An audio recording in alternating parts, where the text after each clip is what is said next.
Today's day 3 of our unit on quadratic functions. Yesterday was day 2, day 2 of graphing quadratics. We added talking about finding the vertex algebraically.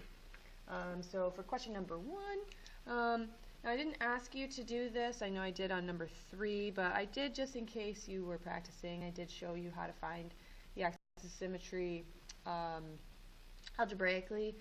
And then what I was just talking about was you can actually plug this in to find your y value, and that should give you the vertex. Just another thing, and we will talk about that later.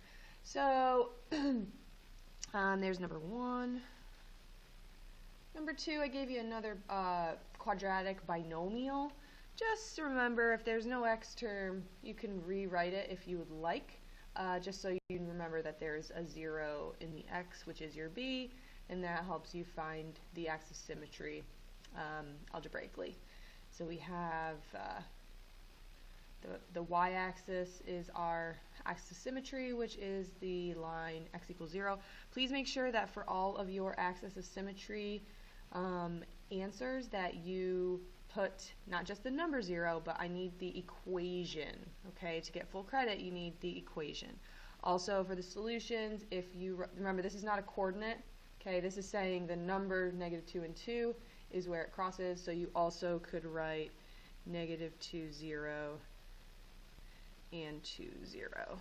Okay, same goes for up here, -5, 0, and 1, 0. Okay.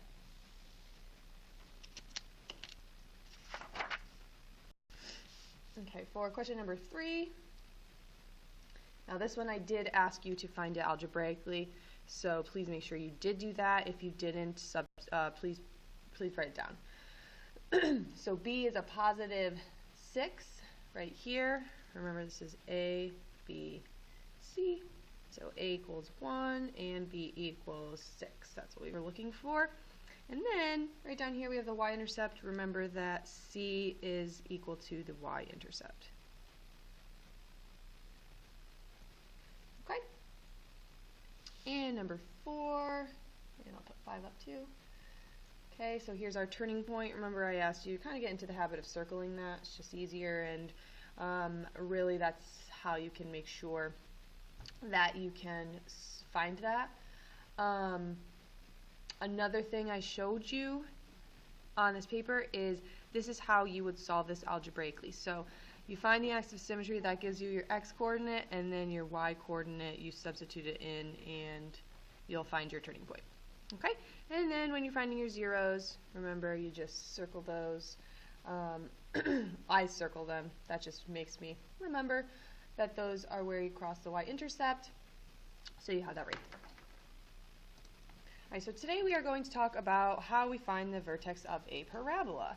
So obviously we've been talking about how to find that algebraically, graphing, but I'm going to go over a few things to solve this algebraically. Okay. So we have question number 1, we have x squared minus 3x plus 2, and we want to solve this algebraically. So basically I'm going to show you that what I did for question number 4 in the homework. I'm going to show you how I did that. Okay? So first we use the axis of symmetry to find the x value. Okay, then we're going to substitute the x value into the original equation right here to find the y value. Okay, so let's go ahead and do that. So I always want you to write the equation. Okay, and then so a equals 1 and b equals -3. We'll write c, but we don't really need it for this. Okay, so then we're going to substitute in. Now, if you have a negative b value, go ahead and put that in parentheses just so you remember that that's actually positive. And then we have 2 times 1. Okay, so I have a negative times a negative, so that would be a positive. So x is actually equal to 3/2 or we can say 1.5 for all of you that absolutely hate using fractions. And I would allow each for your solution. Your calculator is obviously going to give it to you as a decimal, so that's why I'm showing that. Okay, so now what we're going to do is we're going to substitute into the original equation. So that's why having a fraction probably what you're going to like to do the best. Okay, so we go ahead and everywhere you see an x, you're going to put a 1.5. Okay, so go ahead and evaluate that and you should get negative 2.5.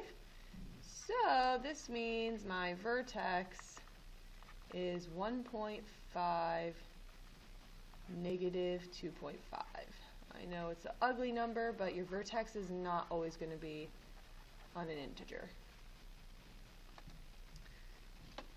And let me fix that, I misspoke. Put my decimal in the wrong spot. Okay, sorry, this is actually 0.25. That looks hideous.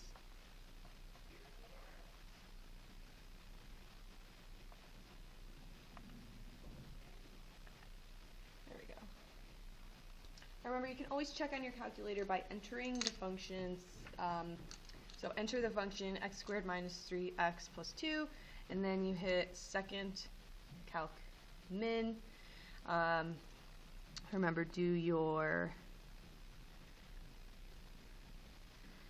upper bound, hit enter, lower bound, enter, and then enter again, and it will give you your answer, your vertex.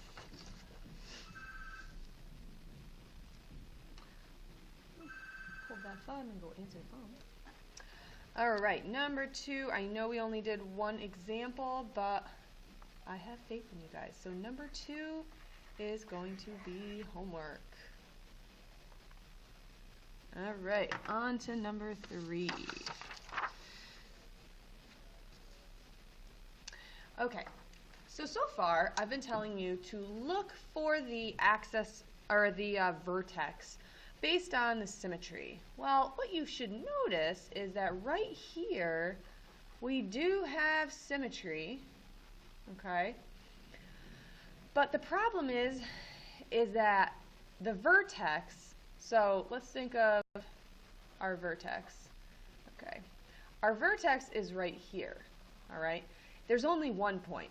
So if I have 0, 5, and 1, 5, although they are symmetrical, they can't be the vertex because the vertex needs to have its own y value. Okay? So what you're going to do is you're going to still do kind of the same thing that we do for let's say a normal one where we look, okay, -7, 1, 5, and now it's already wrapping around. So my vertex is actually between these two numbers. Now on our tables we usually only put integers. So what we can actually do is we can approximate, and this one is pretty easy to approximate because it's right down the middle, okay? So I know that my x values are going up. So for my x value, it's going to be right between 0 and 1, which is 0.5. Okay? And then so my numbers are getting higher, and then they're going back down.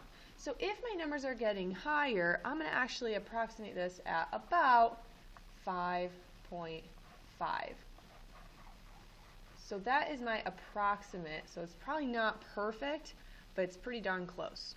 So again, halfway between these points, I know it's going to be 5.5 because of how it's going up.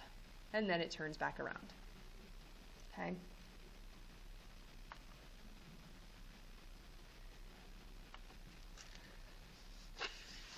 All right. So I was going to have you do this one for homework, but I'm just going to do it with you guys just because that is a little bit tricky to do.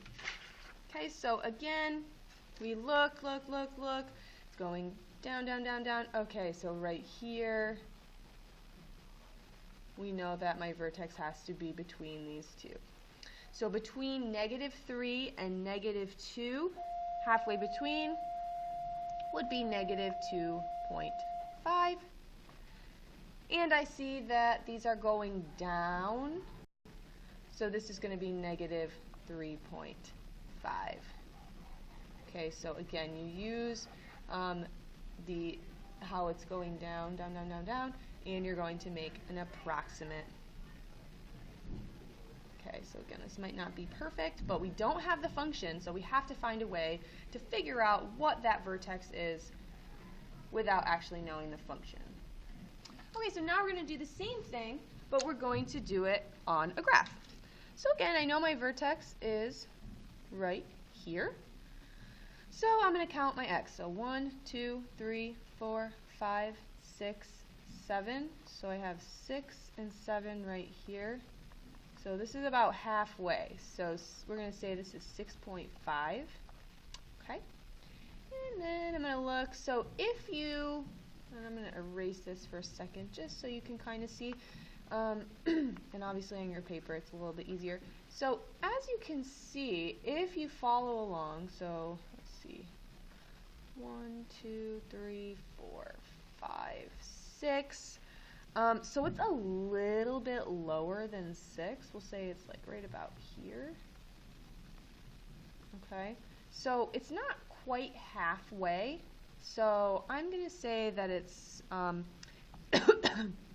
-6.25. Sorry about that. Okay, so that is what I'm going to estimate that at. So that's the approximate minimum, also the vertex. So again, you're kind of rounding, but you want to use like halves, 0.25, 0.75, numbers like that.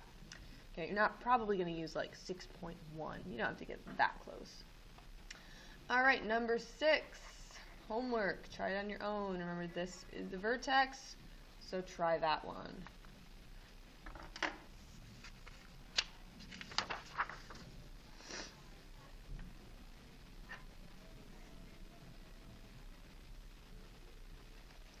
Okay, for this one, we are going to graph it. So grab your calculator.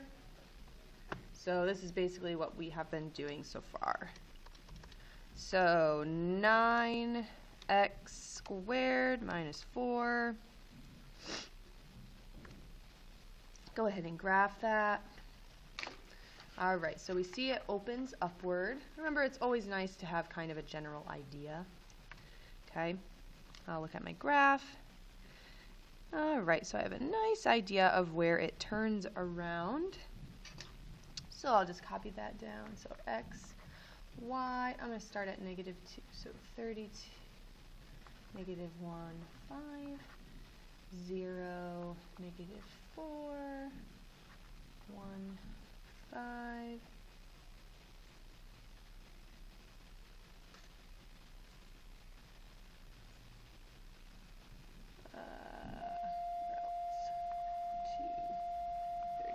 Okay, so here's my vertex.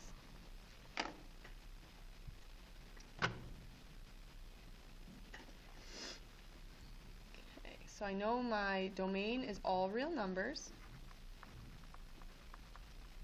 Or we can say -infinity to infinity.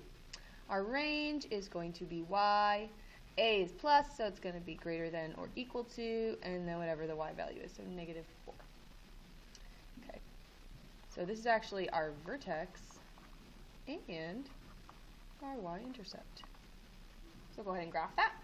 All right, so here is what my graph looks like. And again, you can see it goes upward. So y is greater than -4.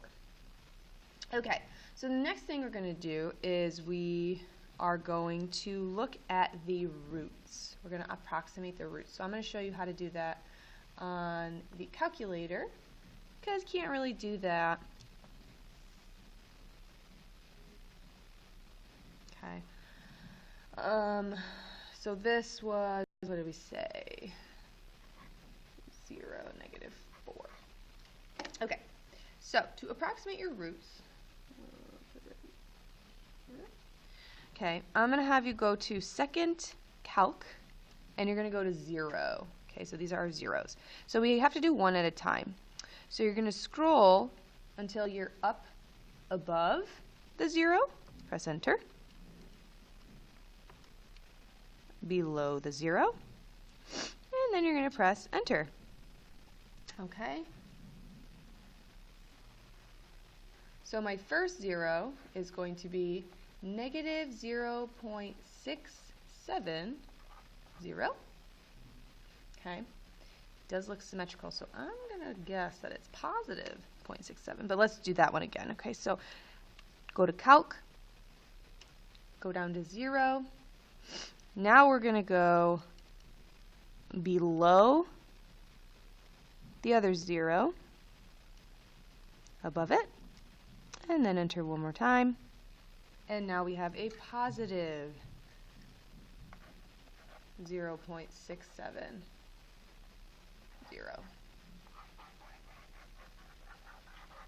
Okay. You could also, if you want, which would probably be better, we could say 0.6 repeating. Okay. That would probably be the best answer. But just so you know, make sure you look at how they tell you to round. Make sure you look at that.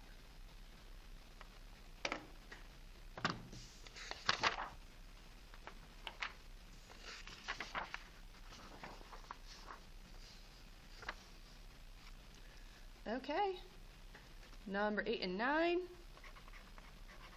homework.